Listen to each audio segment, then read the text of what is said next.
उत्तर पूर्व, अद्भुत, रोमांचक और मनोहारी, उसकी छटा को समेटती रेडियो डायरी, जिसके पन्ने खुलते हैं हर रविवार शाम 5:30 बजे गोल्ड पर। पूर्वोत्तर डायरी।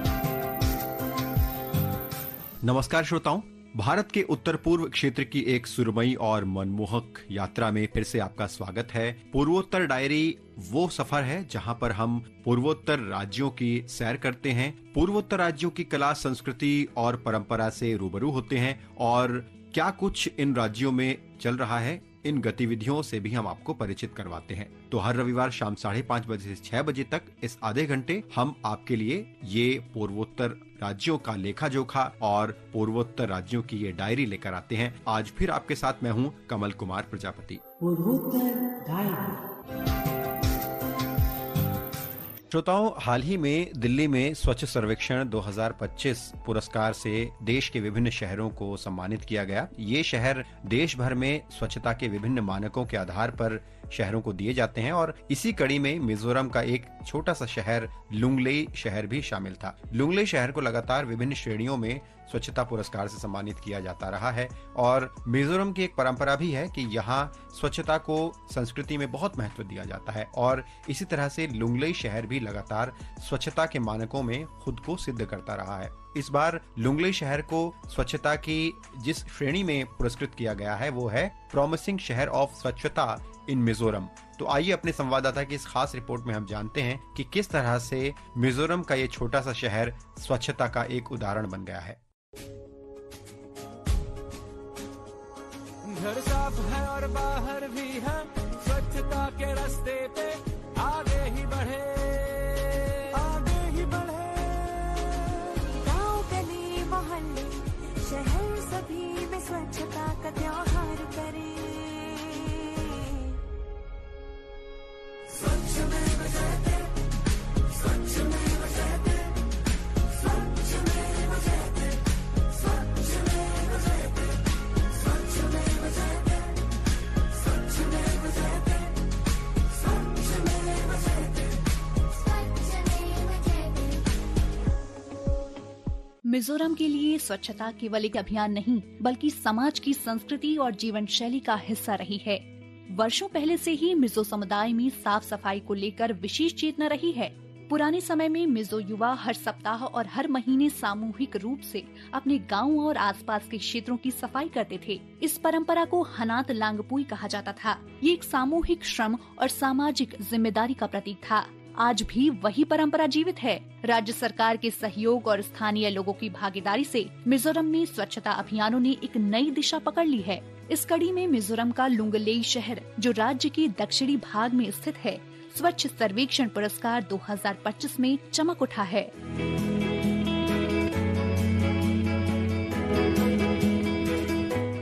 दिल्ली में आयोजित कार्यक्रम में लुंगलेई को प्रॉमिसिंग स्वच्छ शहर ऑफ मिजोरम अवार्ड से सम्मानित किया गया। ये पुरस्कार समारोह केंद्रीय आवासन और शहरी कार्य मंत्रालय द्वारा 17 जुलाई 2025 को नई दिल्ली में आयोजित किया गया। पुरस्कार को मिजोरम के नगरीय विकास और गरीबी उन्मूलन मंत्री के सापडांगा ने प्राप्त किया। उनके साथ लुंगलेई नगर परिषद के उपाध्यक्ष के लाल रिनाउमा और अन्य अधिकारी भी मौजूद थे। आकाशवाणी समाचार से बातचीत में लुंगलेई नगर परिषद के उपाध्यक्ष के लाल रिनाउमा ने कहा कि ये सम्मान परिषद और राज्य की विभिन्न स्वयंसेवी संस्थाओं जैसे YMA, MHIP, MZP और अन्य संगठनों के संयुक्त प्रयासों का परिणाम है। उन्होंने कहा कि ये पुरस्कार लोगों की सामूहिक भावना और स्वच्छता के प्रति उनके समर्पण को दर्शाता है। We are truly grateful that Lunglei has been recognized as the promising Swachh Shehar of Mizoram in the Swachh Survekshan 2024-2025 under Mahua. This recognition is a moment of pride and unity for the people of Lunglei. We dedicate effort of the Lunglei Municipal Council. We have come a long way, and we also deeply thankful to the government of Mizoram for their constant support. From the very beginning, Lunglei has stood together in the journey towards cleanliness. Various NGOs, including YMA, MHCP, and MOP, have played an important role in this achievement. Environmental NGOs like Clean Lunglei Society and Project Safe Lung have also made significant contributions. We will continue to put in our best efforts to make Lunglei the cleanest municipal in India. स्वच्छ सर्वेक्षण पुरस्कार स्वच्छ Bharat mission शहरी के अंतर्गत दिया जाने वाला एक वार्षिक सम्मान है। इसका उद्देश्य देश भर के शहरों और कस्बों को स्वच्छता के विभिन्न मानकों पर परखना और बेहतर कार्य करने वालों को प्रोत्साहित करना है। इस सर्वेक्षण के माध्यम से कई मानकों पर मूल्यांकन किया जाता है, जैसे कि सार्वजनिक स्थलों की स्वच्छता, कचरा प्रबंधन की स्थिति, शौचालयों की सफाई, नागरिकों से मिली प्रतिक्रिया, नवाचार और सतत प्रयास। लुंगलेई ने 2016 में पहली बार स्वच्छ सर्वेक्षण में भाग लिया था। तब से अब तक शहर को 6 अलग अलग पुरस्कार मिल चुके हैं। इनमें शामिल है वर्ष 2019 में सर्वश्रेष्ठ नवाचार और उत्तम कार्यप्रणाली पूर्वोत्तर क्षेत्र, वर्ष 2021 में नागरिक प्रतिक्रिया में सर्वश्रेष्ठ शहर जनसंख्या 50,000 से 1 लाख पूर्वोत्तर क्षेत्र, वर्ष 2022 और 2023 में स्वच्छ शहर जिसकी जनसंख्या 50,000 से 1 लाख पूर्वोत्तर क्षेत्र के लिए, और वर्ष 2023 में मिजोरम राज्य में स्वच्छतम शहर जिसकी जनसंख्या 1 लाख से कम। लुंगलेई जैसे छोटे शहर के लिए ये पुरस्कार केवल सम्मान नहीं है बल्कि एक संदेश है कि जन भागीदारी, सामाजिक चेतना और सरकारी सहयोग से कोई भी शहर स्वच्छता में मिसाल बन सकता है। मिजोरम जैसे राज्य जहां सफाई जीवन का हिस्सा है, यहाँ के लिए ये उपलब्धि न केवल गर्व की बात है बल्कि आने वाले समय में और बेहतर कार्यों के लिए एक प्रेरणा भी है। गिन गांगते की रिपोर्ट के साथ आकाशवाणी समाचार के लिए मैं आकर्षिता सिंह।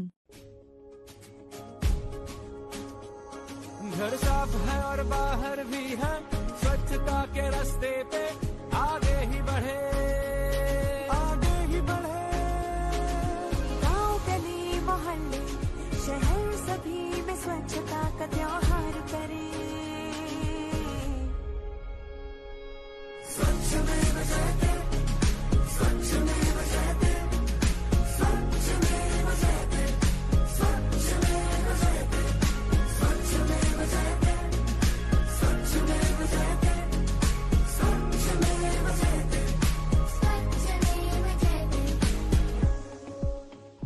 अब हम चलते हैं नागालैंड। नागालैंड यूनिवर्सिटी को 4 इंक्यूबेशन सेंटर में से एक के रूप में चुना गया है। केंद्र सरकार की एक पहल है जिसमें कि उद्यमिता को बढ़ावा दिया जा रहा है इंक्यूबेशन सेंटर्स के जरिए, और इसी तरह से नागालैंड यूनिवर्सिटी का चयन इंक्यूबेशन सेंटर के रूप में होना ये एक बड़ी उपलब्धि है और माना जा रहा है कि इससे नागालैंड में एंटरप्रेन्योरशिप को बढ़ावा मिलेगा। आइए हमारे संवाददाता असोनो से ये खास रिपोर्ट सुनते हैं।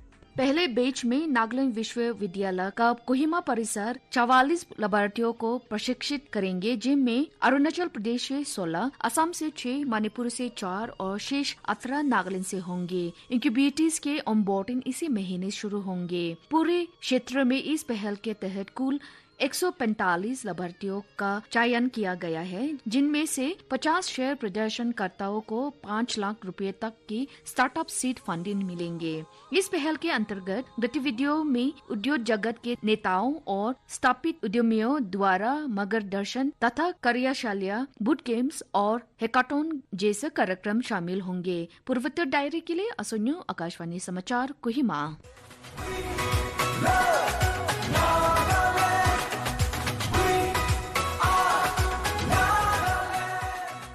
श्रोताओं, हर वर्ष 23 जुलाई को राष्ट्रीय प्रसारण दिवस मनाया जाता है और इस वर्ष भी मेघालय की राजधानी शिलांग में राष्ट्रीय प्रसारण दिवस के एक समारोह का आयोजन किया गया था। हमारे संवाददाता नीरज झा ने हमें ये रिपोर्ट भेजी है। आइए सुनते हैं कि किस तरह से मेघालय में ये आयोजन किया गया। आकाशवाणी शिलांग में राष्ट्रीय प्रसारण दिवस पर भव्य आयोजन। महानिदेशक ने सार्वजनिक प्रसारण की 90 वर्षीय विरासत को बताया राष्ट्र की आवाज। राष्ट्रीय प्रसारण दिवस के अवसर पर आकाशवाणी शिलांग और उत्तर पूर्व सेवा आकाशवाणी ने संयुक्त रूप से शिलांग स्थित ऊ सोसो थाम ऑडिटोरियम में एक भव्य सांस्कृतिक समारोह का आयोजन किया। इस अवसर पर आकाशवाणी की महानिदेशक डॉक्टर प्रज्ञा पालीवाल गौड़ मुख्य अतिथि के रूप में शामिल हुई। कार्यक्रम में आकाशवाणी और दूरदर्शन के अधिकारी, गणमान्य अतिथि, उत्तर पूर्व के अतिरिक्त महानिदेशक श्री आशीष भटनागर सहित कई वरिष्ठ अधिकारी भी उपस्थित थे और 8 उत्तर पूर्वी राज्यों से आए श्रोता शामिल हुए। इस अवसर पर मेघालय राज्यपाल के आयुक्त एवं सचिव और राज्य के मुख्य निर्वाचन अधिकारी डॉक्टर BDR तिवारी ने कहा, आकाशवाणी की जानी मानी आवाज, जानी पहचानी आवाज, हम सभी के जिंदगी में जो आकाशवाणी सुनते हुए, रेडियो सुनते हुए बड़े हुए हैं, वो इसके महत्व को बखूबी जानते हैं। AI के दौर में चीजें बहुत आगे पहुंच चुकी हैं, फिर भी आवाज तो पहचान है। अपने संबोधन में डॉक्टर प्रज्ञा पालीवाल ने उपस्थित सभी अतिथियों का स्वागत करते हुए कहा कि 23 जुलाई 1927 को भारत में पहली रेडियो प्रसारण के साथ आरंभ हुई ये यात्रा अब अपने 90वें वर्ष की ओर अग्रसर है। उन्होंने कहा, It was today on this day in 1927 that the radio waves started flowing in India and Akashvani has evolved into a powerful public tool. The institution Akashvani, which is the voice of the nation. उन्होंने बताया कि कैसे Akashvani digital परिवर्तन की दिशा में news on AIR mobile app और हाल ही में launch हुए OTT प्लेटफॉर्म वेव्स के माध्यम से युवाओं और तकनीकी प्रेमी श्रोताओं से जुड़ रहा है।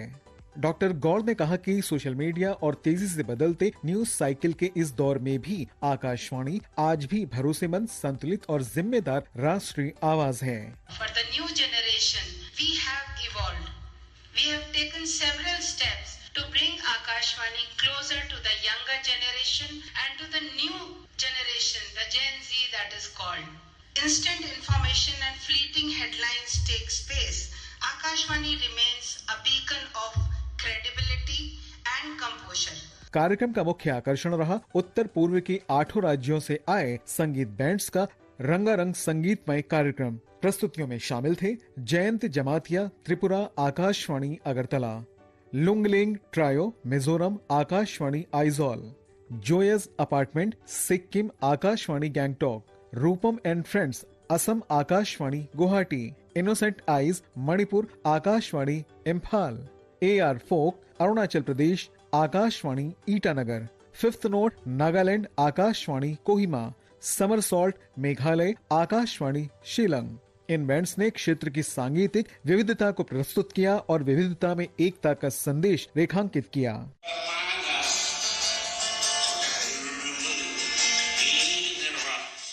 इस पूरे कार्यक्रम का प्रसारण दूरदर्शन भारती पर किया गया, जिससे देश भर के दर्शकों ने इस सांस्कृतिक गौरव को अनुभव किया।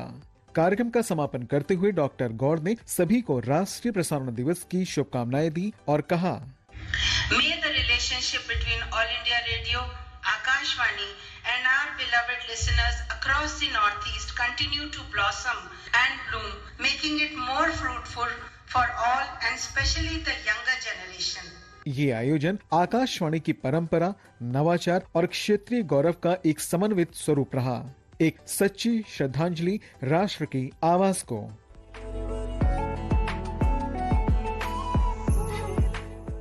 श्रोताओं, सिक्किम में इन दिनों पर्यटकों के लिए एक नया आकर्षण का केंद्र बना हुआ है टाइम कैप्सूल का रेप्लिका, या जिसे हम हिंदी में कह सकते हैं टाइम कैप्सूल की प्रतिकीर्ति, जो गंगटोक शहर के MG रोड पर है। और इस टाइम कैप्सूल की रेप्लिका और टाइम कैप्सूल के महत्व के बारे में और पर्यटकों के लिहाज से ये कितना अहम है, इसके बारे में हम विस्तार से अपने संवाददाता मानस प्रतिम शर्मा से जानते हैं।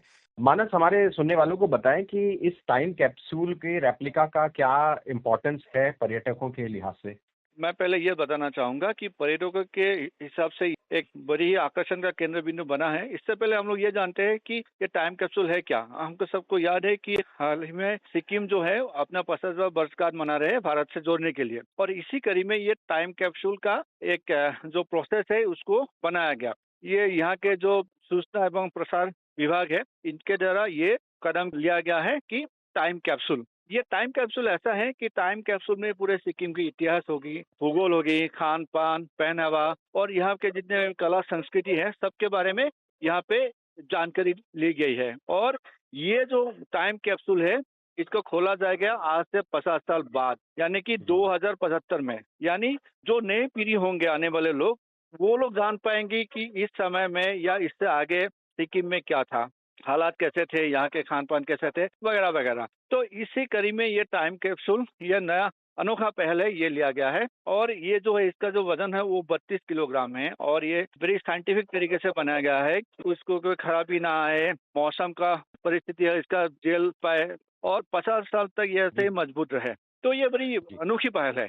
जी बिल्कुल, आपने कहा ये अनोखी पहल है और 2075 में जब ये खोला जाएगा तो जो उस वक्त की पीढ़ी होगी या जो उस वक्त देखने वाले लोग होंगे उनको क्या देखने को मिलेगा इस टाइम कैप्सूल में, किन किन चीजों को संजोया गया है, इस बारे में भी बताइए। जी देखिए, इसमें लोग जान पाएंगे कि आज की तारीख में सिक्किम कैसा था, 15, 20, 25 साल पहले चले जाए उसमें सिक्किम कैसा था, पता नहीं 50 साल बाद AI के जरिए और क्या क्या हम लोग को जानने को मिलेगा। लेकिन आप सोचिए कि जैसे मान लीजिए कि जो आज के लोग हैं उसके दूसरी या तीसरी पीढ़ी के लोग किसी के हैंड राइटिंग, उसके दादाजी के या परदादा के हैंड राइटिंग देख पाएंगे, उसके नाम पे कोई चिट्ठी छोड़ के गया हो, तो एक कैसा फीलिंग्स होगा आने वाले 1 या 2 पीढ़ी के बाद लोगों को, इसके तस्वीर होंगे और यही सारी सब खूबियां होंगी कि ये लोग क्या खाते थे, कैसा पहनावा था, यहाँ की बोलचाल कैसे थे, कल्चर कैसे थे, लोगों में क्या फॉलो करते थे। तो एक कम्युनिटी के, एक समुदाय के, एक लोगों के जन्म से लेकर मरण तक सारे चीजें यहाँ जानने में हम लोग को मिलेंगे 50 साल बाद, और यही है टाइम कैप्सूल। मानस, उम्मीद है कि जो पर्यटक हैं वो इस टाइम कैप्सूल के रेप्लिका को देखने के लिए तो जरूर बिल्कुल जी। और इसी कड़ी में ये जो है, ये अभी जो आपने जिक्र किया, ये रेप्लिका जो है यहाँ MG मार्ग है या ये पर्यटकों का आकर्षण का एक केंद्र है, यहाँ पे है। और जो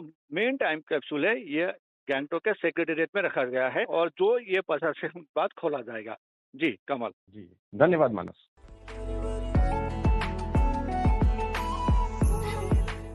दोस्तों, आज के कार्यक्रम में हम आपके लिए पूर्वोत्तर राज्यों की संस्कृति और कला की एक रोचक यात्रा लाए हैं। ये रोचक यात्राओं की श्रृंखला में हमने पिछले कुछ दिनों बहुत सारे पहलुओं पर चर्चा की। आज बारी है पूर्वोत्तर राज्यों के खेलों की। पूर्वोत्तर राज्यों के खेलों का इतिहास बहुत पुराना है। आप सभी जानते हैं कि मणिपुर में खेला जाने वाला पोलो शताब्दियों से मणिपुर में खेला जाता रहा है और आज भी इसे इस राज्य में खेलने की परंपरा है। इसी तरह से तमाम ऐसे खेल हैं जो पूर्वोत्तर राज्यों के विभिन्न जनजातियों द्वारा आज भी खेले जाते हैं और पूर्वोत्तर राज्यों के खिलाड़ियों ने राष्ट्रीय और अंतर्राष्ट्रीय स्तर पर भारत का परचम लहराया है। बहुत सारे पदक हमारे देश के लिए उन्होंने जीते हैं। आप सभी ने मैरी कॉम का नाम तो सुना ही होगा और ऐसे तमाम खिलाड़ी जिन्होंने हाल ही में ओलंपिक से लेकर राष्ट्रमंडल खेलों और तमाम खेलों में भारत के झंडे को लहराया है। तो आइए एक विस्तृत आपको रिपोर्ट सुनवाते हैं पूर्वोत्तर राज्यों के खेलों की रोचक यात्रा पर, जिसमें हम बात कर रहे हैं पूर्वोत्तर राज्यों के परंपरागत खेलों के बारे में, पूर्वोत्तर राज्यों से निकलने वाले खिलाड़ियों की यात्रा के बारे में और साथ में सरकार की कुछ योजनाओं के बारे में जिसके तहत पूर्वोत्तर राज्यों में खेलों को बढ़ावा दिया जा रहा है। उत्तर पूर्व भारत, जिसे हम भारत का रत्न भी कह सकते हैं, न केवल अपनी संस्कृति, परंपराओं और भाषाई विविधताओं के लिए जाना जाता है, बल्कि यहाँ के लोग खेलों के क्षेत्र में भी भारत को नई ऊंचाइयों तक ले जा रहे हैं। यहाँ की मिट्टी में ऐसी सादगी और कठोरता है जो खिलाड़ियों को मानसिक और शारीरिक रूप से मजबूत बनाती है। यहाँ के पारंपरिक खेल आज भी गांव कस्बों में जीवित हैं और वहीं से निकलते हैं ऐसे खिलाड़ी जो आगे चलकर अंतर्राष्ट्रीय मंचों पर भारत का परचम लहराते हैं। पूर्वोत्तर भारत के 8 राज्यों असम, अरुणाचल प्रदेश, मणिपुर, मेघालय, मिजोरम, नागालैंड, त्रिपुरा और सिक्किम में विविध पारंपरिक खेल देखने को मिलते हैं जो स्थानीय संस्कृति, त्योहारों और जीवन शैली से गहराई से जुड़े हैं। असम में पारंपरिक खेलों का प्रमुख उदाहरण है दोंधी बियो, जो 2 टीमों के बीच खेले जाने वाला एक तेज गति वाला खेल है। वहीं कबड्डी और गिल्ली डंडा जैसे खेल ग्रामीण क्षेत्रों में लोकप्रिय हैं। मणिपुर का सबसे प्रसिद्ध पारंपरिक खेल है सगोल कांगजेई, जिसे आधुनिक पोलो का प्रारंभिक रूप माना जाता है। यहाँ के लोग सदियों से इस घुड़सवारी खेल को खेलते आए हैं। इसी राज्य से पोलो का अंतर्राष्ट्रीय सफर शुरू हुआ। थांगता और सरित सरक मणिपुर के पारंपरिक मार्शल आर्ट्स हैं, जिनमें शारीरिक क्षमता, लयबद्धता और मानसिक संतुलन की जरूरत होती है। यूबी लकपी मणिपुर का एक पारंपरिक खेल है जो रग्बी जैसा होता है, लेकिन इसमें तेल से लिप्त नारियल का उपयोग गेंद की तरह किया जाता है। ये खेल खासकर त्योहारों पर खेला जाता है और इसके पीछे धार्मिक महत्व भी है। मेघालय में जटरा और वाईकुपर जैसे पारंपरिक खेल देखे जाते हैं जो पारंपरिक समुदायों के बीच आपसी सहयोग और संतुलन को बढ़ावा देते हैं। यहाँ आर्चरी यानी तीरंदाजी बहुत लोकप्रिय है, विशेषकर तेरशिला नामक खेल जिसमें दैनिक जीवन की कुशलता झलकती है। मिजोरम में इंटर विलेज फुटबॉल टूर्नामेंट आज भी पारंपरिक गौरव का विषय रहता है। ग्रामीण क्षेत्रों में किट्टल और सुपेक जैसे खेल खेले जाते हैं, जिनमें शरीर के लचीलेपन और तीव्रता की परीक्षा होती है। नागालैंड में खो खो और सेसे जैसे पारंपरिक खेल युवाओं को न केवल शारीरिक रूप से दक्ष बनाते हैं, बल्कि सामुदायिक भावना भी सिखाते हैं। नागा रेसलिंग यहाँ का एक अत्यंत लोकप्रिय खेल है, जो ताकत, संतुलन और तकनीक पर आधारित होता है। अरुणाचल प्रदेश में एपटानी जनजाति का डीलो खेल और मिश्मी जनजाति का कट्टा फाइटिंग आज भी पारंपरिक मेलों में दिखते हैं। यहाँ के बोंग गेम्स और लोकल एथलेटिक्स स्पर्धाएं उच्च पर्वतीय क्षेत्रों में खेले जाते हैं, जहाँ ऑक्सीजन की कमी के बावजूद खिलाड़ी पूरी ऊर्जा के साथ खेलते हैं। त्रिपुरा में मुकना और थांगुट जैसे कुश्ती आधारित खेल स्थानीय युवाओं में खासे लोकप्रिय हैं। बम्बा और नटुआ जैसे खेल भी विभिन्न जनजातियों में खेले जाते हैं। सिक्किम में याक रेसिंग और थोडगे जैसे खेल पारंपरिक त्योहारों का हिस्सा हैं। सिक्किम की ऊंचाई और कठोर मौसम के बीच ये खेल खिलाड़ियों की मानसिक और शारीरिक क्षमता की परीक्षा लेते हैं।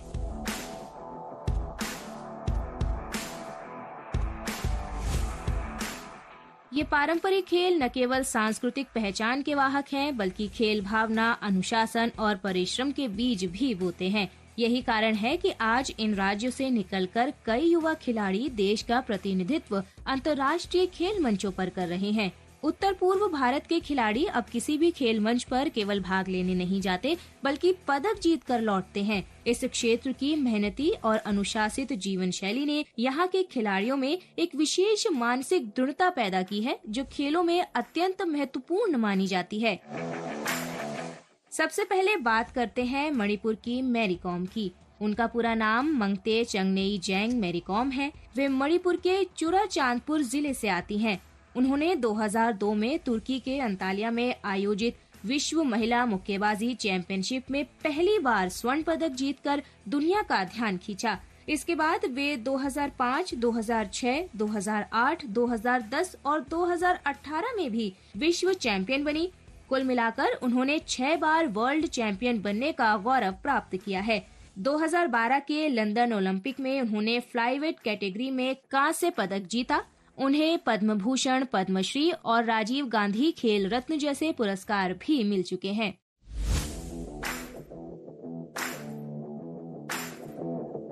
अब बात करते हैं सेखोम मीराबाई चानू की, जो मणिपुर के नोंगपोंग कांगचिंग गांव से है।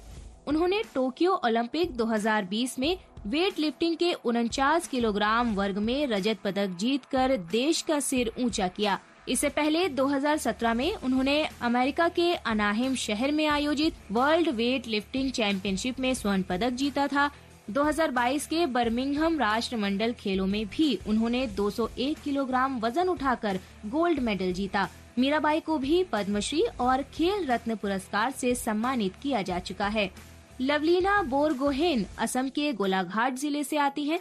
उन्होंने टोक्यो ओलंपिक 2020 में वेल्टरवेट मुक्केबाजी में कांस्य पदक जीता और असम की पहली महिला बनी जिन्होंने ओलंपिक पदक प्राप्त किया।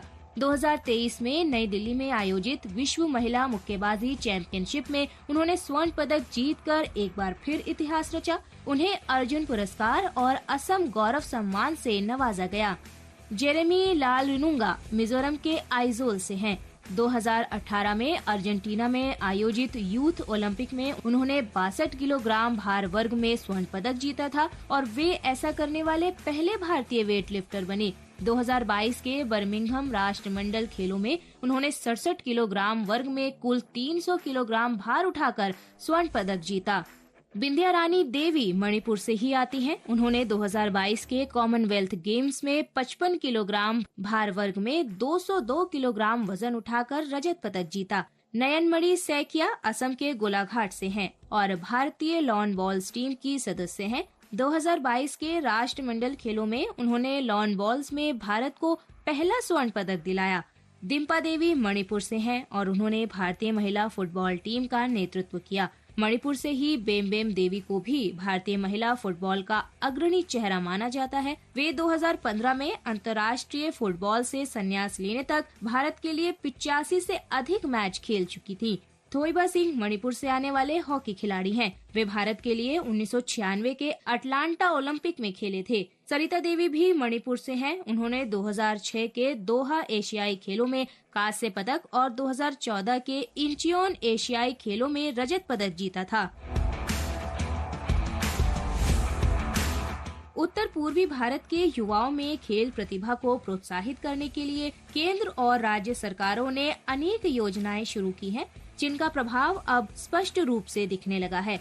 सबसे पहले बात करते हैं केंद्र सरकार की खेलो इंडिया योजना की, जिसकी शुरुआत 2018 में की गई थी। इस योजना का उद्देश्य स्कूली और कॉलेज स्तर पर खिलाड़ियों की पहचान करना और उन्हें प्रशिक्षण, पोषण, कोचिंग और आर्थिक सहायता उपलब्ध कराना है। इस योजना के अंतर्गत मणिपुर, असम, मिजोरम, नागालैंड और अरुणाचल प्रदेश में खेलो इंडिया केंद्र खोले गए हैं। अकेले मणिपुर में 2023 तक 30 से अधिक खेलो इंडिया केंद्र खोले जा चुके हैं। टारगेट ओलंपिक पोडियम स्कीम के तहत कई उत्तर पूर्वी खिलाड़ियों को सीधे आर्थिक सहायता मिल रही है। मीराबाई चानू, लवलीना बोरगोहेन और जेरेमी लाल रिनुंगा जैसे खिलाड़ी इस योजना से लाभान्वित हो चुके हैं।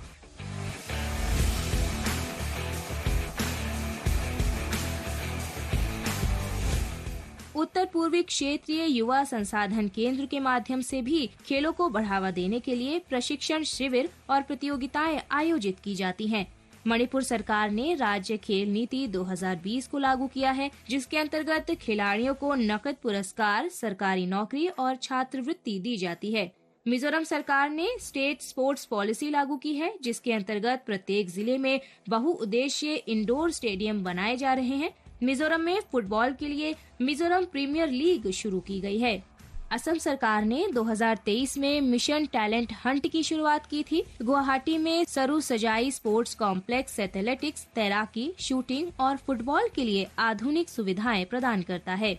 नागालैंड सरकार ने यूथ एम्पावरमेंट थ्रू स्पोर्ट्स कार्यक्रम चलाया है। कोहिमा में नागालैंड ओलंपिक्स का आयोजन अब नियमित रूप से हो रहा है। अरुणाचल प्रदेश सरकार ने हाल ही में स्पोर्ट्स इंफ्रास्ट्रक्चर डेवलपमेंट प्लान लागू किया है। वहीं त्रिपुरा सरकार की खेलो त्रिपुरा पहल और सिक्किम सरकार के याक गेम्स फेस्टिवल पारंपरिक खेलों को पुनर्जीवित करने का प्रयास है।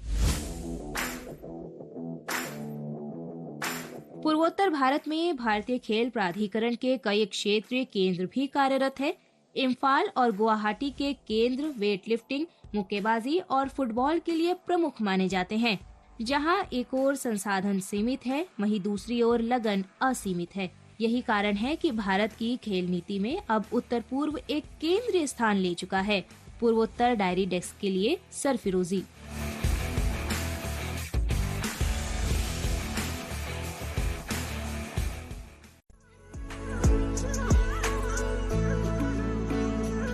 श्रोताओं, आज का पूर्वोत्तर डायरी का अंक अब यहीं समाप्त होता है। हम उम्मीद करते हैं कि आपको आज का अंक हर बार की तरह रुचिकर लगा होगा और इस संबंध में आप अपनी प्रतिक्रिया हम तक जरूर पहुंचाइए। आप हमारी ईमेल आईडी का पता नोट करें, airnsdtalks@gmail.com। आप हमारा व्हाट्सएप नंबर भी प्रतिक्रिया के लिए नोट कर सकते हैं। व्हाट्सएप नंबर है 9289094044 9289094044।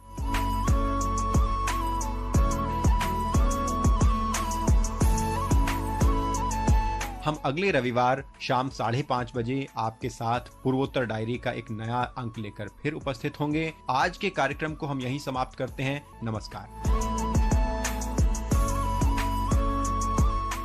ये कार्यक्रम आकाशवाणी के समाचार सेवा प्रभाग द्वारा प्रस्तुत किया गया। आलेख व संकलन कमल कुमार प्रजापति। प्रस्तुति सहायक दानिश जैदी।